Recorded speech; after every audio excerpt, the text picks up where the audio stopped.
আজকে ভিডিওতে রায়মাটির প্রশ্নবিদরা 2024-এর পঞ্চম শ্রেণী পরিবেশ বিষয়ে তৃতীয় পরীক্ষায় মূল্যায়নের যে 15 নম্বর প্রশ্ন সেটি রয়েছে, অর্থাৎ Krishnanagar government girls high school এই বিদ্যালয়ের সমস্ত প্রশ্নের উত্তরগুলি করবো। তার আগে তোমরা কেউ যদি আমার চ্যানেলে নতুন হয়ে থাকো তাহলে চ্যানেলটি অবশ্যই সাবস্ক্রাইব করে নেবে। প্রথমে একে এটা আছে, সঠিক উত্তরটি নির্বাচন করে লেখো। একের এক আছে মুখ্য জোয়ারের মূল কারণ, এটা হবে চাঁদের আকর্ষণ। একে থেকে দুই জলবিদ্যুৎ কেন্দ্র আছে, এটা হবে ভুটান এর ঝালংয়ে। একে থেকে তিন বিশ্ব বয়স্ক অবমাননা প্রতিরোধ দিবস, এটা হবে 15ই জুন। একে থেকে চার জেনারেটর, যেটা হবে ডিজেল শক্তিতে চলে। একে থেকে পাঁচ বিশালক্ষীর আম বাগান, এটা হবে 2000টি আম গাছ আছে। এরপরে দুই থেকে আছে শূন্যস্থান পূরণ করো। দুই থেকে এক আছে, এটা হবে হুইয়া হবে পাখির পালক ছিল সুন্দর। দুই থেকে দুই রাস্তায় লোক চলাচলের জন্য ফুটব্রিজ ব্যবহার করতে হয়। দুই থেকে তিন তালপাতায় লেখা বইগুলিকে এটা হবে পুঁথি বলে। দুই থেকে চার এটা হবে ধোঁয়াতে কার্বন মনোক্সাইড নামক বিষাক্ত গ্যাস আছে। দুই থেকে পাঁচ সূর্যের পর সব থেকে কাছের নক্ষত্রের নাম প্রক্সিমা সেন্টাউরি। দুই থেকে ছয় জেলি শিশিতে এটা হবে এফপিও ছাপ থাকে। এরপর আছে তিনের দাগে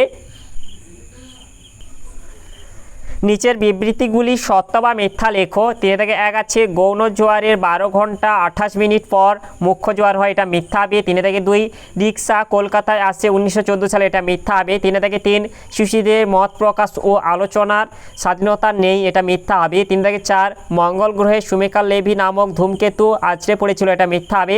চারে থেকে আছে নিচের প্রশ্নগুলির এক কথায় উত্তর দাও। চার থেকে এক আছে স্টিমারে কোন ইঞ্জিন লাগানো থাকে, স্টিমারে ডিজেল ইঞ্জিন লাগানো থাকে। চার থেকে দুই মাজার কি, মাজার হলো পীর সাহেবের কবরস্থান। চার থেকে তিন লাইসেন্স কি, লাইসেন্স বা অনুমতিপত্র হলো কোনো কিছু করা, ব্যবহার করা বা নিজের করে নেওয়ার প্রাতিষ্ঠানিক অনুমতি। এরপরে চার থেকে চার যেটা আছে সূর্য থেকে পৃথিবীতে আলো আসতে কত সময় লাগে, সূর্য থেকে পৃথিবীতে আলো আসতে প্রায় 8 মিনিট সময় লাগে। চার থেকে পাঁচ বন্যা ভূমিকম্প ধস এগুলিকে কি বলা হয়, বন্যা ভূমিকম্প ধস এগুলিকে প্রাকৃতিক দুর্যোগ বলা হয়। চার থেকে ছয় যেটা আছে মাছের ঘাস সারাতে কি ব্যবহার করা হয়, মাছের ঘাস সারাতে পটাশিয়াম পার ম্যাঙ্গানেট ব্যবহার করা হয়। এরপরে চার থেকে সাত যেটা হচ্ছে ভরা কোটাল কখন হয়, ভরা কোটাল অমাবস্যা পূর্ণিমা তিথিতে হয়। চার থেকে আট বনে থাকে বাঘ কবিতাটি কবি যখন লেখেন তখন বনে কতগুলি বাঘ ছিল, 40,000-এর বেশি। চার থেকে নয় 2004 সালে ভারতের কোন রাজ্যে সামুদ্রিক জলোচ্ছ্বাসে প্রচুর ক্ষতি হয়েছিল, এটা হবে তামিলনাড়ু হবে। চার থেকে দশ ট্রেনের চাকার ভিতরে কি থাকে, ট্রেনের চাকার ভিতরে খাঁজ থাকে। এরপরে পাঁচে থেকে আছে নিচের প্রশ্নগুলির সংক্ষিপ্ত উত্তর দাও যে কোনো পাঁচটি। পাঁচে থেকে এক আছে অ্যাসিড বৃষ্টি কি,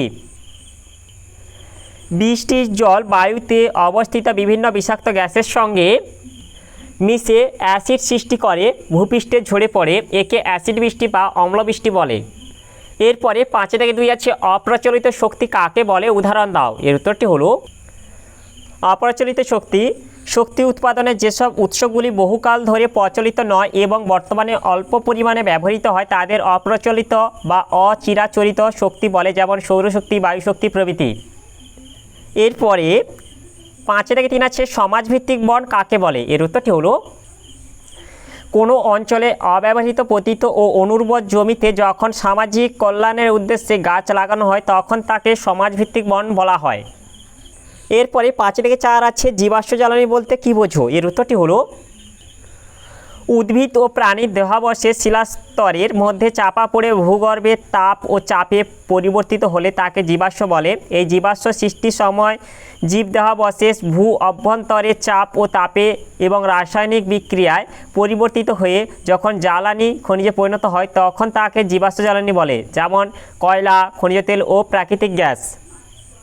এরপরে পাঁচে থেকে পাওয়া যাচ্ছে সামাজিক পরিবেশ কিভাবে সুস্থ হবে, এর উত্তরটি হলো সুস্থ সামাজিক পরিবেশ গড়ে তোলার জন্য এক হচ্ছে মানুষকে শিক্ষিত হয়ে উঠতে হবে। দুই শিক্ষিত মানুষ পরিবেশের প্রতি যত্নশীল হয়ে উঠবে, যেমন গাছ লাগাবেন এবং গাছের প্রতি যত্ন নেবেন এবং সর্বোপরি বিপন্ন পশু পাখি ও পতঙ্গদের কথা ভাববেন।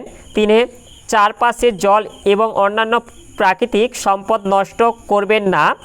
চারে মানুষজন মিলেমিশে একে অপরের পাশে থাকলে সুস্থ সামাজিক পরিবেশ গড়ে উঠবে। এরপরে পাঁচের ছয় আছে শিশুদের দুটি অধিকার সম্পর্কে লেখো। শিশুদের অবশ্য প্রয়োজনীয় অধিকারগুলি হলো, এক হচ্ছে বেঁচে থাকার অধিকার, দুই হচ্ছে খাদ্য ও পানীয় জল পাওয়ার অধিকার। তোমাদের দুটি বলেছে তাই দুটি বলে দিলাম। এরপরে 5 থেকে 7 যেটা আছে চন্দ্রগ্রহণ কাকে বলে, এর উত্তরটি হলো চন্দ্রগ্রহণ কোনো পূর্ণিমার রাতে পৃথিবী যখন সূর্য ও চাঁদের মাঝখানে এক সরলরেখায় চলে আসে তখন পৃথিবীর ছায়া চাঁদের ওপর পড়ে, ফলে চাঁদকে দেখা যায় না, এই ঘটনাকে চন্দ্রগ্রহণ বলে। এরপরে 6 থেকে আছে নিচের প্রশ্নগুলির উত্তর দাও যে কোনো একটি। 6 থেকে 1 আছে পূর্ণগ্রাস সূর্যগ্রহণ কাকে বলে, ছবি এঁকে দেখাও, এর উত্তরটি হলো এই যে তোমাদের যে দ্বিতীয় চিত্রটি এখানে আছে পূর্ণগ্রাস সূর্যগ্রহণ হচ্ছে, আর এটা হচ্ছে তার ছবি। আর এর যেটা আছে যে দ্বিতীয় চিত্রে পৃথিবী চাঁদ ও সূর্য যেহেতু একই সরলরেখায় অবস্থান করছে তাই পৃথিবীর খ ও গ স্থানের মধ্যবর্তী স্থান থেকে সূর্যকে একেবারেই দেখা যাবে না, এই অবস্থাকে পূর্ণগ্রাস সূর্যগ্রহণ বলে। এরপরে 6 থেকে 2 যেটা আছে জলচক্র কাকে বলে, চিত্রের সাহায্যে ছবি এঁকে দেখাও, এর উত্তরটি হলো জলচক্র সূর্যের তাপে পুকুর নদী সমুদ্রের জল বাষ্প হয়ে উপরে উঠে যায়, উপরে উঠে ঠান্ডা হয়ে মেঘে পরিণত হয়, মেঘ থেকে বৃষ্টি রূপে জল পুকুর নদী সমুদ্রে ফিরে আসে, সূর্যের তাপে আবার পাহাড়ে মাথায় সঞ্চিত বরফ গলে জল এবং পরে বাষ্প হয়ে উপরে উঠে যায়, এভাবেই জল কখনো মেঘে কখনো বৃষ্টি আবার কখনো বরফ রূপে আকাশ আর পৃথিবীর মধ্যে ক্রমাগত ঘুরে চলেছে, একে জলচক্র বলে। আর তোমাদের পাশে জলচক্রের চিত্রটা দেওয়া আছে, এটা দেখে নাও। এরপরে 7 দেখেছে এটা হচ্ছে টিকা লেখো, বিকল্প প্রশ্নটি লক্ষণীয়। প্রথমে যেটা হচ্ছে কয়লা ভূ আলোড়ন বা ভূমিকম্পের ফলে উদ্ভিদ ও প্রাণীর দেহাবশেষ মাটির তলায় চাপা পড়ে যায়, হাজার হাজার বছর ধরে মাটির তলার চাপ ও তাপে এগুলি পরিবর্তিত হতে থাকে, অবশেষে উদ্ভিদ ও প্রাণীর দেহের কার্বন অংশগুলি জমাট বেঁধে কয়লায় পরিণত হয়। কয়লার প্রকৃতি হচ্ছে কয়লা হচ্ছে প্রকৃতিগত দিক থেকে একটি জীবাশ্ম জ্বালানি, রং হচ্ছে কয়লার রং সবসময় কালো হয়, অবস্থান প্রকৃতিতে পাললিক শিলাস্তরে কয়লা অবস্থান করে, উপাদান কয়লার প্রধান উপাদান কার্বন হলেও অন্যান্য উপাদান রূপে সালফার, হাইড্রোজেন, জলীয় বাষ্প, নাইট্রোজেন প্রভৃতি থাকে। সৃষ্টি কোটি কোটি বছর ধরে পৃথিবীর বুকে গাছপালা চাপা পড়ে কয়লার সৃষ্টি হয়েছে। আর এখানে তোমরা কয়লার ব্যবহারটাও 2-1টা লিখে দেবে। একে হচ্ছে কয়লা রান্নার কাজে ব্যবহৃত হয়, 2 হচ্ছে কয়লা লৌহ ইস্পাত শিল্পে লোহা গলাতে কাজে লাগে, 3 হচ্ছে তাপবিদ্যুৎ তৈরিতে কয়লা ব্যবহার সর্বাধিক। এরপরে এটা হচ্ছে আবহাওয়ার পূর্বাভাস, কোনো স্থানের আবহাওয়া সংক্রান্ত বিভিন্ন অবস্থা যেমন ঝড় বৃষ্টি, ঠান্ডা গরম, হাওয়ার গতিবেগ, বায়ুচাপ, আর্দ্রতা প্রভৃতি সম্পর্কে আগাম তথ্য সরবরাহকে আবহাওয়ার পূর্বাভাস বলে। আর এর সঙ্গে এটা বলে দেবে যে আবহাওয়ার পূর্বাভাস টেলিভিশন, খবরের কাগজ, রেডিও, ইন্টারনেট প্রভৃতি থেকে জানা যায়। এরপরে 8 থেকে যেটা আছে পশ্চিমবঙ্গের মানচিত্রে নিম্নলিখিত বিষয়গুলি চিহ্নিত করো। প্রথমে এটা হচ্ছে ভাগীরথী নদী, মালভূমি অঞ্চল, দার্জিলিং, নদিয়া জেলা, সুন্দরবন অঞ্চল। এই যে তোমাদের ভাগীরথী নদী,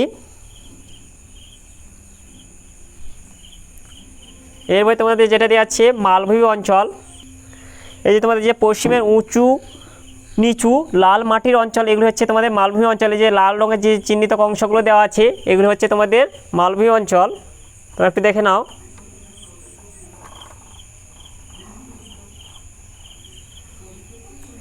এরপর যেটা আছে তোমাদের দার্জিলিং, এই যে তোমাদের একদম উপরে যেটা দেওয়া আছে এটা হচ্ছে দার্জিলিং। এরপর যেটা আছে নদিয়া জেলা, এই তোমাদের এখানে নদিয়া জেলা দেওয়া আছে।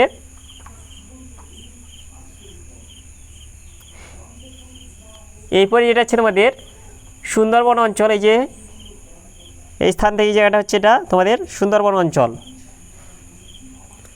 তাহলে আজকের ভিডিওতে আমরা পঞ্চম শ্রেণীর পরিবেশ বিষয়ের যে 15 দাগে Krishnanagar government girls high school এই বিদ্যালয়ের সমস্ত প্রশ্নের উত্তরগুলি করলাম। আর তোমরা কেউ যদি আমার চ্যানেলটা এখনও সাবস্ক্রাইব করে রাখোনি তাহলে চ্যানেলটা অবশ্যই সাবস্ক্রাইব করে নেবে। আর ভিডিওটি ভালো লাগলে ভিডিওটিকে অবশ্যই লাইক, কমেন্ট ও শেয়ার করে দেবে।